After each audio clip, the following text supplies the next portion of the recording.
What's up, guys? It's your boy Battlephase TV, and we're back with another video. So today I decided to share the Branded Chimera deck list that I have that I used for 2 weeks ago for my local. This is the deck list. I believe it's a very consistent deck, very cheap. If you're a new player getting to the game, I would highly recommend this deck. It just teaches you the fundamentals, teaches you how to interact with your opponent's board, and it's getting some new support in Legacy of Destruction. So let's get into it. So this is the main deck for you guys, a clear, concise 40 cards. If you're looking for a good deck to play this format and you're not a big fan of fire or you're just on a budget, I highly recommend this deck. It's a very good pick. First card we have is, I'm gonna move these down a bit, Triple Cornfield Codal. This card allows you to discard it itself as cost to search for an illusion monster or a card that mentions Chimera Fusion. So you'll be usually searching out like Gazelle or Mirror Sword Knight, or even Big Wing Berthomet if you have both Gazelle and Chimera Fusion in your hand already. But I highly recommend you don't do that because they'll just like telegraph you have Chimera Fusion in your hand. But it's a very good card to search. I highly recommend. This is like a necessity for the deck. I'm gonna leave these here. And then the next card you play is Triple Mirror Sword Knight. This is the one card combo of the deck. Even if you don't see Codal, this card set you can normal summon this card, and then you contribute it as cost to summon a level 5 or higher Fiend or a level 4 or lower Beast. So normally you'll be summoning out Gazelle or Berthomet, and then in the graveyard, they both have effects in the graveyard. So while you control Chimera, so Mirror Sword Knight acts as a monster negate, and this acts as like a target negation. So like Imperm, SP Little Knight, Cosmic Cyclone, anything that targets any of the cards you control, you just negate it. Mirror Sword Knight does not destroy, but Codal does. That's the very key difference. So next up will be you play Triple. Oh wait, that's not the right card. We play Triple Gazelle, the King of Mythical Claws. On summon, it allows you to add a level 5 Fiend or Chimera Fusion. That's very important. This is not the one that searches both at the same time. You can normal summon this card, search out Chimera Fusion, just gets all your plays going. And then the next card you'll be playing is you play 2 Big Wing Berthomet. Berthomet on summon lets you add level 4 or lower Beast and or Chimera Fusion from your deck to your hand. So typically you'd be adding Gazelle and Chimera Fusion from your deck to your hand. And then if they're used to fusion summon, they have extra effects. Gazelle lets you add any illusion monster, and Berthomet allows you to summon and target any illusion monster in your graveyard and summon it back out. Normally you'd be summoning out like your Mirror Sword Knight for follow-up and stuff like that. Next, you play the One Master Tal the Chancer. I love this card. It says when this card hits the graveyard, you can target any illusion and summon it back. So typically you'll be dumping this off of like example, say Berthomet, and you can summon back like Sword Knight, and it allows you to just make the big illusion guy, which you do play in the extra deck. It just allows you to go for OTKs easier that way. And then the other one card that we're playing is called Emissary from the House of Wax. This card essentially says you do not die this turn. So as long as you have Wax in hand, you shall not die this turn. So essentially it says you can summon this card out when your opponent declares an attack with a monster. And then at the end of the battle phase, all attack position monsters cannot change their battle positions, cannot be used for basically an extra deck summon. And also they have their effects negated until their next battle phase. So it's very insane. It's super good. My friends put me on this card, and I absolutely love it. I would not be playing this deck without this card. And then of course the last card in the deck, Triple Chimera Fusion. I gotta stop hitting my tripod. Bear with me, guys. But Chimera Fusion allows you to fusion summon using cards in your hand or on the field, but the key notice is you have to have a Beast or a Fiend. So you cannot use an illusion monster. It has to be a Beast or a Fiend. And then while you control Chimera in your graveyard or on the field, it allows you to add this card back. That is a hard once per turn, but the second effect where you banish it and summon the vanilla Gazelle or Berthomet, that never comes up. If you're playing that, kudos to you, but that rarely comes up. So that's it really for the Chimera engine. It's all pretty standard. And then I decided I'm going to be playing the Patchwork engine. So you play 2 Edge Chain, 2 Patchwork, and then 2 Poly. There were times when I was playing where I'd have like Albaz and like another way to fuse, like a monster to fuse it off with to make like Rebellion, or even sometimes hard make a Dragoon. So it's just a good way to enable like Poly plays. And Poly in the graveyard, you do play Guardian Chimera in the extra deck, so it's very good to have because it makes your Guardian Chimera untargetable, which is like super nice. So that's it for the Edgent package. I believe this package, I used to hate on this package, but it's really, really good because Edgent, when you use it as a fusion material, you are allowed to add you can add a Patchwork if it hits the graveyard. So say you use like a droplet and you send it, or you can use this and you can use it to make it a Lubellion, and then you can chain block Lubellion with Edgent Chain. It's really, really good. And then for the branded package, 2 Albaz. Check out the ulti. I just pulled it recently. I absolutely love it. 2 Fallen of Albaz acts as a pseudo super poly for the deck. It's really, really nice. And then I also am playing the 1 Dark Magician because I want a way to win in time. And I know people should say that people are going to say, oh, just play for Saga. Oh, play the Light Hexia. I disagree. Dark Magician may be a brick in your hand, but if you draw these 2 together along with like a poly spell, it's just a free Dragoon essentially. So these 2, like it's like a 3-card combo, and like you always have like a way to search engine for like the follow-up. So it's like it doesn't matter because I know Dragoon requires cards to like negate stuff, and like it's really extra, but I don't care. Dragoon's one of the best extra deck monsters probably to play in this format because it's really, really hard to out, and I just think this is better than playing like the fusion substitute cards. And then of course you play Branded Fusion. You play it at 3 always. You need that consistency. So Branded Fusion, you know what it does. Everybody knows what the card does. You dump from your deck to the graveyard. If you start out with this and you don't have anything else in your hand but like non-engine, you can go into Rindbrum, the Striking Dragon, using Gazelle, and you can search an illusion monster, and that essentially allows you to like go for follow-up and like search combo.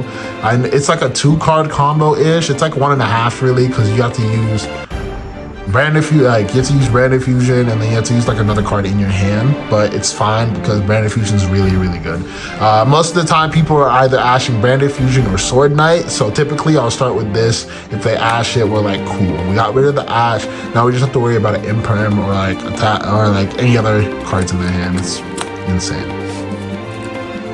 And then for the non-engine, I'm playing triple Ash Blossom and Joyous Spring. Pretty standard.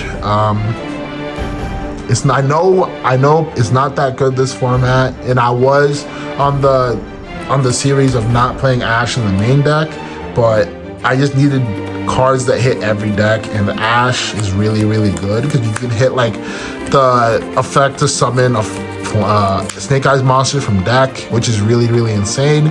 But the downside is you essentially give them a free Hita, but you can always use Super Poly and like fuse off the Hita and the Ash to make like a Mud Dragon, which is really, really nice. And then we play probably the best hand trap in the main deck, Infinite Impermanence.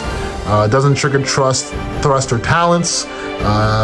Doesn't trigger, like, they can try and like use Kieran to dodge the Imperm, but if you have 2 in hand, it never really mattered.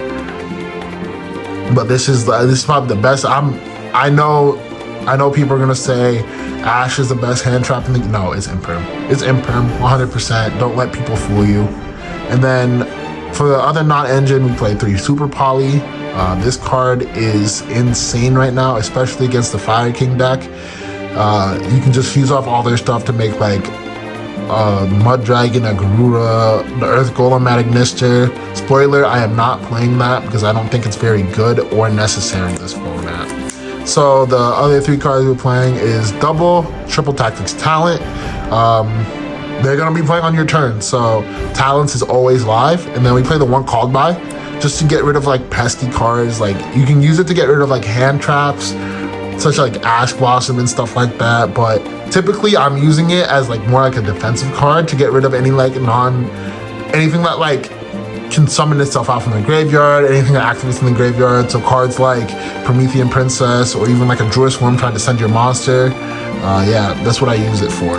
So that's the main deck, 40 cards. The non-engine is 12. So you're playing like, sort of like, if you want to go watch the pack video, you're playing like the 70-30 ratio to engine to non-engine, which I think is pretty good. I might try taking out the talents and a called by for like a Nibiru. I just need more cards going second. But I'm definitely not cutting Super Poly, but I love it. So let's get into the extra deck here. So here's the extra deck. Let's get into it. So you play double Chimera, the King of Phantom Beasts. On summon, it allows you to hand rip your opponent for a card. And then the second thing you can do is you can banish this card and summon a Beast, Fiend, or Illusion from your graveyard. It's insane. It's really good. And then we have its brother, Baphomet, the King of Phantom Beasts. On summon, it allows you to dump a Beast, Fiend, or Illusion. Most times you're probably dumping, if I can find it here, you're probably dumping Master Tal the Enchanter to enable OTKs. Or you can do some really gimmicky stuff with it, like you can do the Dark Barrier Statue Lock, you can do End of Anubis, stuff like that. It's really, really good.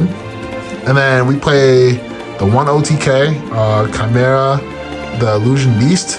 It requires Chimera and 1+ illusion monsters, and then it allows you to attack up to the number of times how many materials you use for a fusion summon. So you can attack up to sometimes 6, 7, 8 times with this card.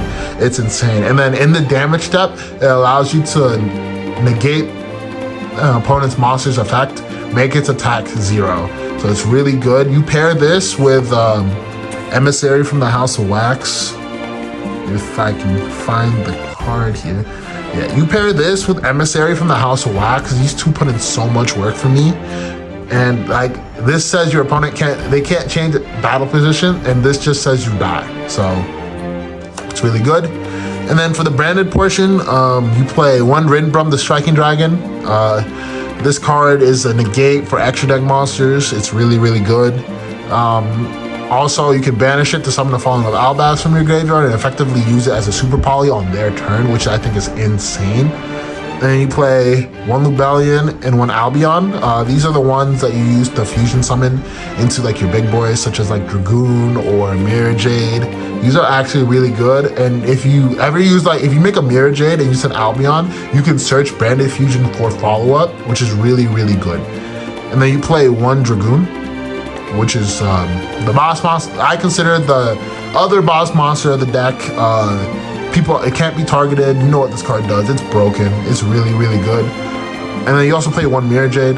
You need effective ways of like non-target, non-destruction removal, and Mirror Jade does that job perfectly because it doesn't trigger any of the Fire King stuff, any of like the Snake Eye stuff, which is like insane. And then we also play double Guardian Chimera. I know Guardian Chimera is really expensive right now, but you have to play at least one. And then a substitute for Guardian Chimera, I would play Magnum the Reliever. So your effective job, what you want to do with this card is just draw more cards. You just want to draw, get into that non-engine. That way, on your turn, you can just crack their board. And then for the Super Poly targets, we play one Muddragon, one Garura, and then one Draco Stapelia.